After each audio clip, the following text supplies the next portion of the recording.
Darktide's Nightmare and Visions update is out, and you're probably wondering what it's all about and if it's good or not. The update features a massive Ogryn rework, a new game mode called Mortis Trials, and updates to Havoc. Bottom line up front, I think that the update is actually really fun. I actually think that this is the most fun I've had playing Darktide in a while. For now, let's jump into the Ogryn rework because this is something that the community has been asking for a really long time. The first thing you'll notice whenever you play as the Ogryn is that you're a little tankier than before with higher base toughness and higher toughness damage reduction. You're also able to stagger non-elite or special enemies with your dodges, knocking them out of the way so that you can more consistently dodge trapper nets and poxhounds. I especially love this change because it plays into the power fantasy of being a big, strong Ogryn. Next, we have several combat ability changes, with the biggest change here being to Bull Rush, which will now make the Ogryn count as dodging during the charge. This means that you can bull rush through flying dogs or right through bullets so that you can close the distance with gunners without getting torn to shreds. Additionally, Loyal Protector now pulses 2 additional times, providing you with more crowd control and allowing you to taunt way more enemies. Now let's dive into the new talent tree, which is going to be the bread and butter of this update for most Ogryn enjoyers. First of all, the structure of the talent tree was changed completely, allowing for more build flexibility and variety. Additionally, there's much more of a focus on melee attacks in general as opposed to just heavy attacks. One example of this is Bonebreaker's Aura, which now grants 10% increased damage for all melee attacks as opposed to just giving that bonus to your team's heavy attacks. But my favorite change in the entire talent tree is to the Rock.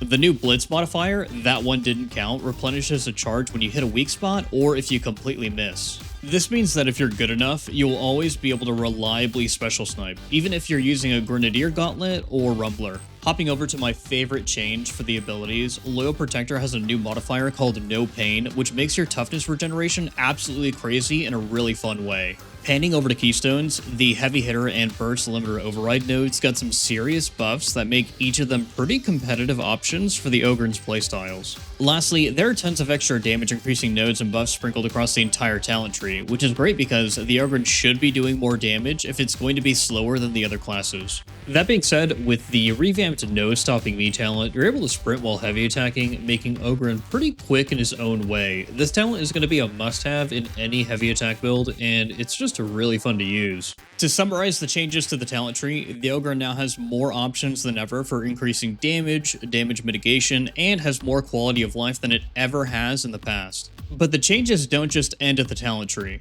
Several Ogryn weapons have received some serious buffs to include the Grenadier Gauntlet, Ripper Guns, Cleavers, Shovels, and Bully Clubs. I'm not going to cover every single tweak, but overall, each of the new variants of each of these weapons feels much better to use and does more damage. In the future, I hope that we see a similar tune-up to weapons like the Chainsword for the humanoid classes, which is a weapon that is really iconic to the setting but drastically underperforms compared to power weapons or toothpicks. Beyond the Ogryn, we also have a new game mode, Mortis Trials.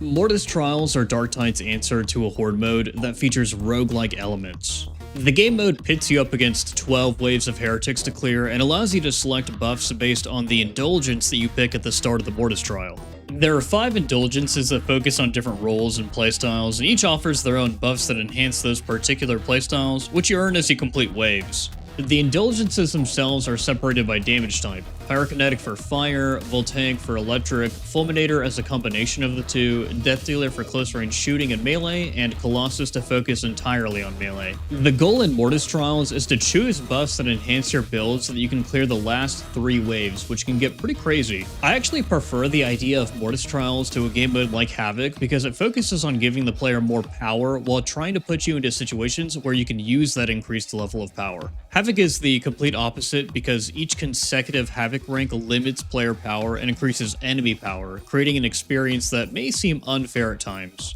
Speaking of Havoc, let's talk about the changes that the new update introduced to the game mode. Havoc now has Havoc campaigns, which feature unique mutators to shake the game up in different ways. Going forward, each Havoc campaign will have different mutators, so players will have to continuously adapt to new challenges every few months or so. Speaking of mutators, the 4 featured in the current campaign are Heinous Rituals, the Encroaching Garden, Rampaging Enemies, and Enraging Elites. The Heinous Rituals mutator spawns more rituals around the mission where cultists attempt to create more demon hosts, forcing your team to interrupt the ritual or deal with the demon host. The Encroaching Guardian introduces more focus firing elements to the mission, with enemies that heal other enemies in close proximity, giving your team more priority targets to focus on. Rampaging enemies make certain enemies in the mission tankier when their allies die, while Enraging Elites, now called the Final Toll, causes elite enemies to have increased attack speed, damage, and crowd control immunity when they fall below 50% HP. Lastly, Havoc has gotten a bit of a rank overhaul.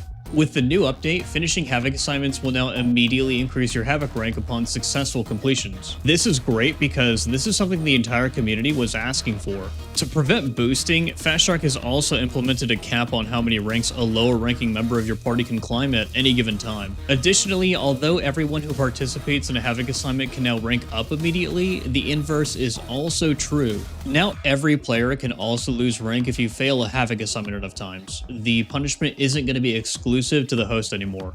Don't knock this new system until you try it, because honestly, every Havoc between 30 and 40 seems like it's going to require massive amounts of skill and coordination, much more so than in the previous campaign, if we could even call it that. You're definitely going to be able to run easier assignments, and I'm sure the community will find which mutator and map combinations are the best to deal with, but at one point we had 3 captains and a plague Ogryn spawn on us at the same time. Some people in the community may complain about this because Havoc rank 40 may be out of their reach, but I think that's okay. Not all the content in the game has to be designed to be cleared by every player. In fact, I don't think that the developers should tune down the current difficulty of Havoc at all. I think it's in a really good spot right now. And now that we have a harder sandbox to play in, I want to see buffs to other underutilized weapons and talents so that we can make some great builds and bash our heads against the higher difficulty that the game is offering now. I'm calling it now, in Mortis Trials, there are going to be all sorts of fun builds that come out of nowhere because different things are going to scale or combo with the various indulgences in the game mode, and we're probably going to get more indulgences in the future.